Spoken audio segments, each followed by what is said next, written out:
Charles County, East Central Franklin County, West Central St. Louis County, until 6:45 p.m. At 5:49 p.m., a severe thunderstorm was located over Nutso, moving east at 35 miles per hour.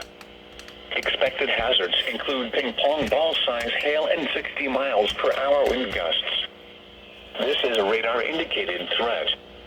The following impacts are expected. People and animals outdoors will be injured. Expect hail damage to roofs, siding, windows, and vehicles. Expect wind damage to roofs, siding, and trees.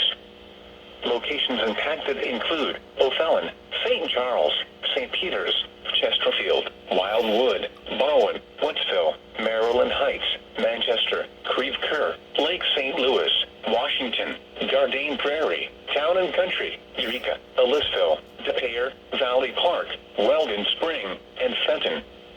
This includes the following highways: Interstate 44 in Missouri between exits 272 and 274.